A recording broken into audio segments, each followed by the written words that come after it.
सुप्रभात बच्चों, आज की कक्षा में आप सभी का हार्दिक अभिनंदन। बच्चों, हमने पाठ 7 स्कूल की छुट्टियां पढ़ी थी। पाठ में स्वामीनाथन के माध्यम से बाल मन के बारे में बताया गया है। किस प्रकार से परीक्षाओं के पूर्व बच्चे तनावग्रस्त हो जाते हैं ठीक ढंग से पढ़ाई न करने के कारण। स्वामीनाथन के साथ भी कुछ ऐसा ही हुआ। पिताजी जब उसको पढ़ने के लिए कहते हैं तो स्वामीनाथन को बिल्कुल अच्छा नहीं लगता है। वह पढ़ाई से बचने के लिए दादी माँ के साथ बातचीत करने लगता है, माँ के साथ रसोई घर में काम करने लगता है। कुछ न कुछ करके वह पढ़ाई से बचना चाहता है। पिताजी उसे कई तरह से उदाहरण देकर समझाने की कोशिश करते हैं, लेकिन स्वामीनाथन पढ़ना नहीं चाहता है। एक दिन पिताजी स्वामीनाथन को समझाते हैं कि मान लो तुमसे निचली कक्षा 5वीं के बच्चे परीक्षा पास कर अगर तुम्हारे साथ आ जाएं और तुम्हारे मित्र पास होकर अगली कक्षा में चले जाएं, तुम फेल हो गए तो क्या होगा। यह बात स्वामीनाथन को बिल्कुल अच्छी नहीं लगती है कि अगर वह फेल हो जाएगा तो निचली कक्षा के बच्चे उसके मित्र हो जाएंगे और उसके जो मित्र हैं मटर, मणि, शंकर, राजन, ये सब पास होकर अगले वर्ग में चले जाएंगे। स्वामीनाथन इसी बात को सोचकर पढ़ाई करने के लिए तैयार हो जाता है और वह परीक्षा देता है। परीक्षा को तो दे देता है, किंतु प्रश्न पत्र में सभी प्रश्नों के सही ढंग से उत्तर लिखने में असमर्थ हो जाता है। आपने पढ़ा भी था कि कहानी थी कि ब्राह्मण और शेर की कहानी से क्या शिक्षा मिलती है। स्वामीनाथन उस कहानी के जवाब में पूरा एक पृष्ठ भर एक वाक्य में उसको खत्म कर देता है और जब उसके मित्र उससे पूछते हैं कि तुमने जवाब कितना बड़ा लिखा, स्वामीनाथन समझ ही नहीं पाता है कि मुझे जवाब कितना बड़ा लिखना चाहिए था और वह झूठ बोल देता है कि उसने एक पृष्ठ ही भरा। उसके मित्र भी उसी की तरह कुछ बातें बनाने वाले थे। उन्होंने किसी ने कहा मैंने तो आधा पृष्ठ भरा, किसी ने कहा मैंने तो 3/4 पृष्ठ भरा। बच्चों, इसे क्या पता चलता है कि कई बार हम सच छिपाने के लिए कई तरह के झूठ बोलने लगते हैं, जो कि बिल्कुल उचित नहीं है। अगर आपने सही ढंग से पढ़ाई न की हो, प्रश्न न समझ में आया हो, तो आप अपने अभिभावकों को या फिर अपने शिक्षकों को सही बात बताएं, क्योंकि एक झूठ को छिपाने के लिए 100 झूठ बोलने पड़ते हैं। स्वामीनाथन जब झूठ बोल रहा था तो उसकी अंतरात्मा से आवाज आ रही थी कि नहीं, वह झूठ बोल रहा है। फिर भी वह अपने दोस्तों के सामने अपनी प्रतिष्ठा बचाने के लिए अपने झूठ पर यकीन कर लेता है। अब हम आगे की कहानी पुस्तक से पढ़ें। और मैंने आधे से कुछ ज्यादा, शंकर ने कहा, जो इन मामलों का विशेषज्ञ माना जाता था। किन मामलों का विशेषज्ञ माना जाता था? बातों को बढ़ा चढ़ाकर बोलने वाला। मैंने भी इतना ही लिखा, लगभग आधा पृष्ठ। स्वामीनाथन अपनी अंतरात्मा के घाव पर जैसे मरहम लगाते हुए झूठ बोल गया और उस क्षण के लिए उसने अपने झूठ पर विश्वास भी कर लिया। अरे, तुम लोग जानते हो ना, कल से स्कूल की छुट्टी। बच्चों, यहाँ पर आपको बिंदु दिखेंगे। इसका ये जो है बिंदु, या पाठक को सोचने के लिए, आगे सोचने के लिए मजबूर करते हैं। और ये जो आप देखेंगे बिंदु, मतलब कि लेखक आपसे आगे के वृतांत के ऊपर कुछ विचार करने को कहते हैं। यहाँ से क्या है? कल से स्कूल की छुट्टी। अब इस लाइन को छोड़ने का अर्थ क्या हुआ कि अब आप सोचिए कि स्कूल की छुट्टियां होने के बाद क्या होता है। बच्चों के लिए स्कूल की छुट्टियों का क्या महत्व है, शिक्षकों के लिए स्कूल की छुट्टियों का क्या महत्व है। तो फिर कल क्या करोगे? किसी ने पूछा। मैं अपनी किताबें चूल्हे में डाल दूंगा, स्वामीनाथन बोला। शंकर ने कहा, मेरे पिता ने छुट्टियों में पढ़ने के लिए कई किताबें मुझे खरीद दी हैं।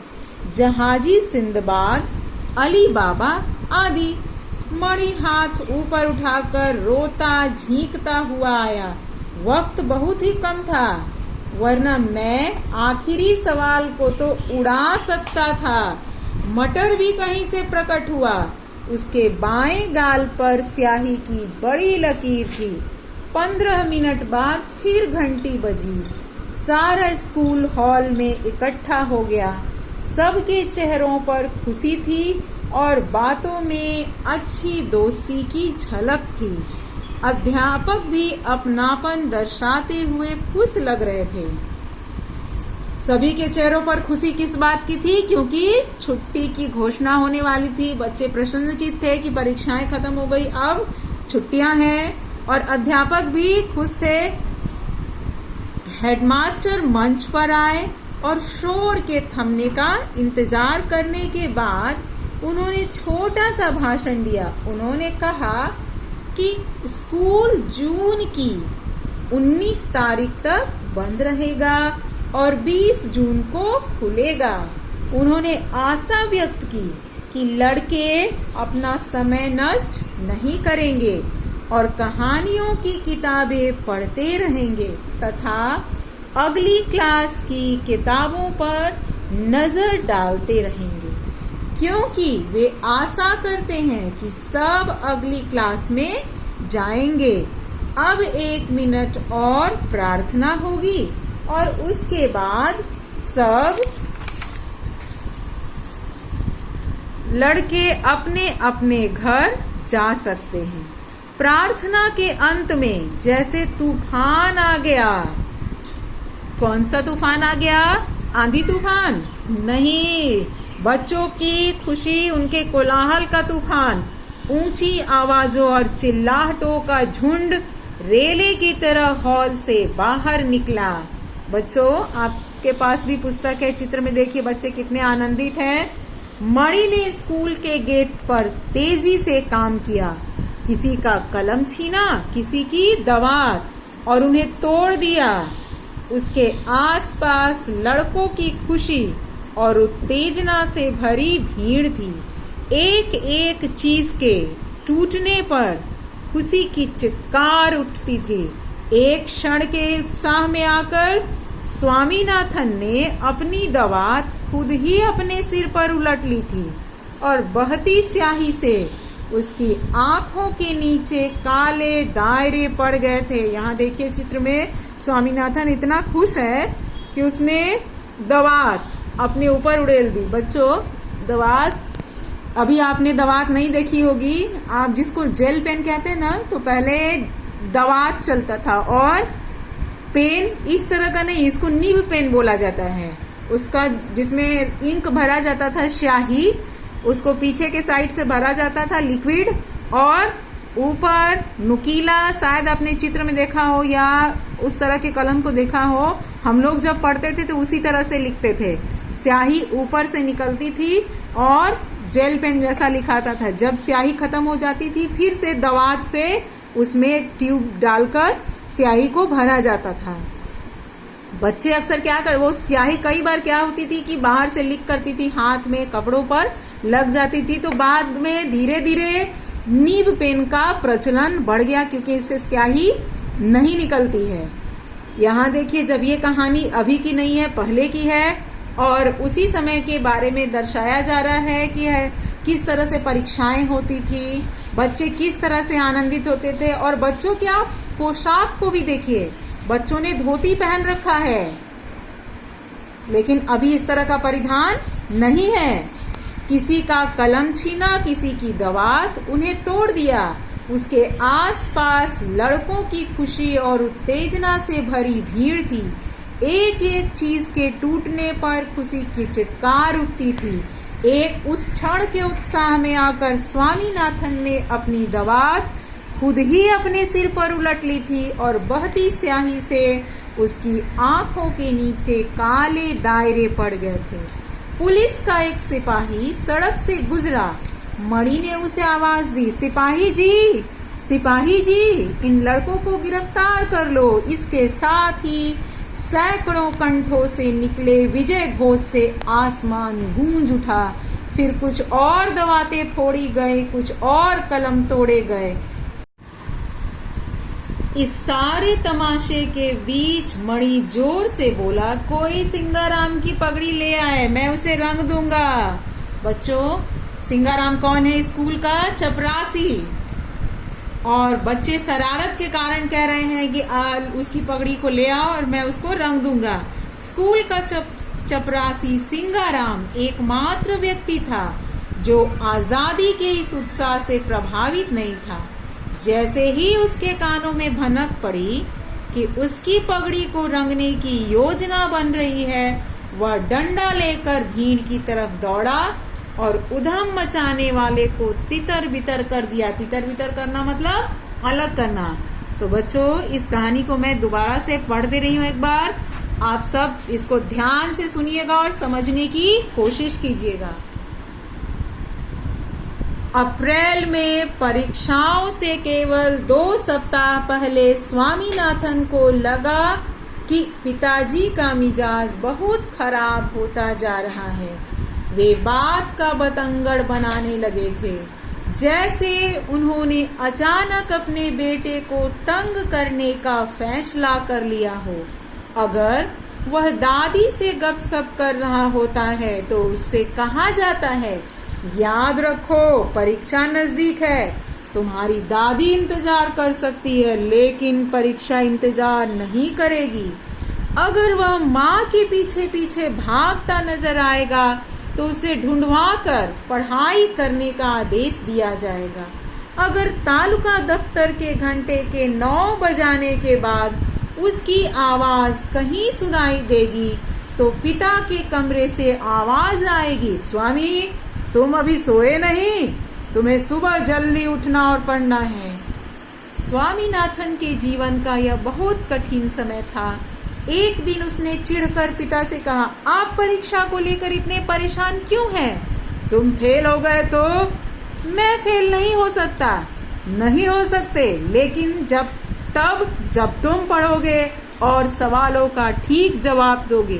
मान लो कि तुम फेल हो जाते हो और तुम्हारे सहपाठी तुम्हें पीछे छोड़कर आगे बढ़ जाते हैं, तो जिस दिन परीक्षा खत्म हो उस दिन से फिर अपनी मनमर्जी के काम कर सकते हो। स्वामीनाथन ने सोचा, मान लो मटर, मणि, राजम और शंकर मुझे छोड़कर दूसरी फॉर्म ए में चले गए तो पिताजी ठीक कहते हैं। फिर पिताजी ने और भी डराने वाली बात कही, मान लो तुमसे नीचे के 5वीं के लड़के तुम्हारे सहपाठी बन गए तो। ऐसा सुनते ही स्वामीनाथन परीक्षा की तैयारी में लग गया। स्वामीनाथन ने आधा घंटा दशमलव के सवालों में लगाया। बच्चों, मैंने आपको बताया था ना कि दशमलव मतलब डेसिमल। परीक्षा का अंतिम दिन, एक तरफ सूखे होठ, सूखा गला, स्याही से रंगी उंगलियां और थकान, दूसरी तरफ परीक्षा समाप्त होने की खुशी के साथ स्वामीनाथन अंतिम दिन परीक्षा भवन से बाहर निकला। स्वामीनाथन को अचानक लगा कि उसे इतनी जल्दी बाहर नहीं आना चाहिए था, लेकिन वह हॉल में और कैसे रुक सकता था। तमिल का पेपर 5 बजे तक चलने वाला था। उसने आखिरी सवाल की आखिरी पंक्ति 4:30 बजे तक लिख ली थी। 6 प्रश्नों में से पहला प्रश्न उसने संतोषजनक रूप से किया था, अर्थात केवल पहले प्रश्न का उत्तर उसे पता था। दूसरे के बारे में उसे संदेह था, तीसरा ठीक था और चौथे के बारे में उसे साफ पता था कि वह गलत है, लेकिन उसे सही उत्तर का भी पता न था। छठा उत्तर सबसे अच्छा था। इसका उत्तर देने में उसे 1 मिनट लगा था।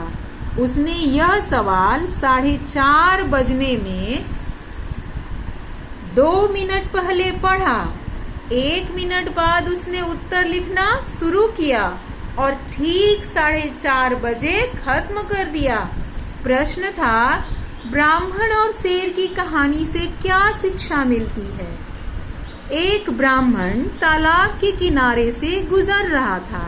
दूसरे किनारे से एक शेर ने उसे आवाज लगाई और उसे सोने की चूड़ी देने की बात कही।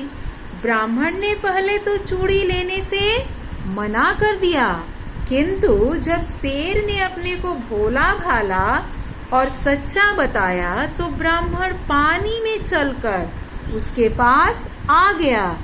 इससे पहले कि वह चूड़ी लेने के लिए हाथ बढ़ाता वह शेर के पेट में पहुंच गया। बच्चों, आपको क्या लग रहा है इस कहानी में क्या शिक्षा होनी चाहिए? लालच बुरी बला है। स्वामीनाथन ने कभी सोचा ही नहीं था कि इस कहानी में कोई शिक्षा है, लेकिन अब उसे लगा कि उसमें शिक्षा होनी चाहिए, क्योंकि प्रश्न पत्र में कहा गया है। उसे यह निर्णय करने में 1 मिनट लगा कि कहानी की शिक्षा यह है कि जब शेर सोने की चूड़ी दे तो हमें नहीं लेनी चाहिए, या सोने की चूड़ी का प्यार आदमी की जान ले लेता है। उसने दूसरे जवाब में अधिक शिक्षा देखी और उसे लिख दिया। लिखने के बाद उसने हॉल की बड़ी दीवार घड़ी की ओर देखा। आधा घंटा और? वह आधा घंटा यहाँ क्या करेगा? बच्चों, इस चिन्ह को ध्यान रखिएगा। इस चिन्ह का क्या नाम है? विस्मय आदि बोधक, विस्मय सूचक चिन्ह है। तो इसको हम कैसे पढ़ेंगे? आधा घंटा और? वह आधा घंटा यहाँ क्या करेगा? लेकिन सबसे पहले हॉल से निकलते हुए उसे अटपटा सा लगा। दूसरे लड़के भी उसकी तरह जल्दी और सही उत्तर क्यों नहीं दे पा रहे? उसे समय काटना मुश्किल लगा। घंटी बजी। 2-2, 3-3 की टोलियों में लड़के हॉल से निकले। पिछले 3 घंटों का वातावरण एकाएक बदल गया। चारों ओर उत्साहपूर्ण बातचीत का कोलाहल भर गया। स्वामीनाथन ने एक सहपाठी से पूछा, तुमने आखिरी सवाल के जवाब में क्या लिखा? कौन सा? शिक्षा वाला? तुम्हें याद नहीं है अध्यापक ने क्लास में क्या बताया था? सोने के लालच में ब्राह्मण की जान चली गई। सोना वहाँ कहाँ था? स्वामीनाथन ने आपत्ति की। वहाँ तो सिर्फ सोने की चूड़ियाँ थी। तुमने इसका जवाब कितना लंबा दिया? 1 पृष्ठ। सहपाठी ने उत्तर दिया। स्वामीनाथन को यह उत्तर अच्छा नहीं लगा। उसने सिर्फ 1 पंक्ति लिखी थी। क्या? तुम्हें इतना लंबा जवाब नहीं लिखना चाहिए था? उस स्वामीनाथन के मित्र भी कुछ स्वामीनाथन जैसे ही थे। थोड़ी देर बाद उसे राजम और शंकर मिले। हाँ भाई, तुम लोगों को पेपर कैसा लगा? तुम्हें कैसा लगा? शंकर ने पूछा। बुरा नहीं था, स्वामीनाथन बोला। मुझे तमिल से ही डर लग रहा था, राजम ने कहा। अब लगता है मैं बच गया। पास होने लायक नंबर तो मिल ही जाएंगे। नहीं, ज्यादा मिलेंगे, A क्लास, शंकर बोला। अरे सुनो, स्वामीनाथन कहने लगा। एक बेवकूफ ने शिक्षा वाले सवाल के जवाब में पूरा पृष्ठ लिख डाला है। मैंने तो 3/4 पृष्ठ ही भरा, राजम बोला। और मैंने आधे से कुछ ज्यादा, शंकर ने कहा, जो इन मामलों का विशेषज्ञ माना जाता था। मैंने भी इतना ही लिखा, लगभग आधा पृष्ठ। स्वामीनाथन अपनी अंतरात्मा के घाव पर जैसे मरहम लगाते हुए झूठ बोल गया, और उस क्षण के लिए उसने अपने झूठ पर विश्वास भी कर लिया। अरे तुम लोग जानते हो ना, कल से स्कूल की छुट्टी, तो फिर कल क्या करोगे? किसी ने पूछा। स्वामीनाथन ने क्या जवाब दिया? मैं अपनी किताबें चूल्हे में डाल दूंगा। मतलब स्वामीनाथन को पढ़ाई से इतनी चिढ़ हो गई थी। शंकर ने क्या उत्तर दिया? मेरे पिता ने छुट्टियों में पढ़ने के लिए कई किताबें मुझे खरीद दी है। जहाजी सिंदबाद, अली बाबा। मणि हाथ ऊपर उठाकर रोता झींकता हुआ आया। वक्त बहुत ही कम था, वरना मैं आखिरी सवाल को तो उड़ा सकता था। सवाल कभी उड़ता है? नहीं। यह उसने क्या कहा कि वो इतने झटपट उसका उत्तर लिख देता कि उसका सवाल और जवाब दोनों उड़ जाता। मटर भी कहीं से प्रकट हुआ। उसके बाएं गाल पर स्याही की बड़ी लकीर थी। 15 मिनट बाद फिर घंटी बजी। सारा स्कूल हॉल में इकट्ठा हो गया। सबके चेहरों पर खुशी थी और बातों में दोस्ती की झलक थी। अध्यापक भी अपनापन दर्शाते हुए खुश लग रहे थे। हेडमास्टर मंच पर आए और शोर के थमने के इंतजार करने के बाद उन्होंने छोटा सा भाषण दिया। उन्होंने कहा कि स्कूल जून की 19 तारीख तक बंद रहेगा और 20 जून को खुलेगा। उन्होंने आशा व्यक्त की कि लड़के अपना समय नष्ट नहीं करेंगे और कहानियों की किताबें पढ़ते रहेंगे तथा अगली क्लास की किताबों पर नजर डालते रहेंगे, क्योंकि वे आशा करते हैं कि सब अगली क्लास में जाएंगे। बच्चों, इस पाठ को आपने ध्यान से सुना और मैं आशा करती हूँ कि आपको समझ में भी आ गया होगा कि इस पाठ के माध्यम से हमें क्या शिक्षा मिल रही है। बच्चों के लिए परीक्षाएं कठिन कब बन जाती है? जब उसकी वो पूर्व तैयारी नहीं करते हैं। लेकिन बच्चे तो फिर भी बच्चे होते हैं। स्वामीनाथन की जब परीक्षा खत्म हो रही है वह बहुत ही खुश है। परीक्षा के पूर्व काफी तनाव में है, लेकिन परीक्षा जब समाप्त हो जा रही है तो बहुत खुश है। उसके मित्र भी बहुत खुश है। जैसे ही पता चलता है कि छुट्टियां, स्कूल की छुट्टियों की घोषणा हो गई, सभी बच्चे खुश हो जाते हैं और आगे क्या करने वाले हैं ये भी बताते हैं। इस पाठ में एक चीज हमें और सीखने को मिली बच्चों, कि जब परीक्षाओं का समय, परीक्षाएं आपकी खत्म हो जाए और विद्यालय खुलने के बीच का जो समय होता है, इसका सदुपयोग हमें कैसे करना चाहिए। हमें कुछ नया पढ़ना चाहिए। अगर आपके पास पाठ्य पुस्तक है तो उसको पढ़ें या फिर कहानियां पढ़ें, मैगजीन पढ़ें, लेकिन पढ़ने की आदत अवश्य डालें। आपको कहानियां सुनना पसंद है किंतु पढ़ना पसंद नहीं है। मैंने कहानियां पढ़ लिया, मैं कहानी पढ़ रही हूँ, आपको सुना रही हूँ, मुझे कैसे पता चलेगा कि आप भी कहानी पढ़ रहे हैं? मैं आशा करती हूँ, आप पर विश्वास भी करती हूँ कि आप सभी बच्चे घर में जोर जोर से पढ़ाई करेंगे। बच्चों, अब हम आगे के प्रश्न को कैसे हल करना है उसको देखें। प्रश्न संख्या 1, स्वामीनाथन के मित्रों के नाम लिखिए। आप लोगों को तो याद हो गया कि स्वामीनाथन के मित्र कौन है? मटर, मणि, शंकर, राजम। स्वामीनाथन को पिताजी की कौन सी बात ठीक लगी और क्यों? जब स्वामीनाथन के पिताजी ने कहा कि अगर तुम फेल हो जाते हो तो तुमसे निचली कक्षा के बच्चे तुम्हारे सहपाठी बन जाएंगे और तुम्हारे मित्र पास होकर अगली कक्षा में चले जाएंगे।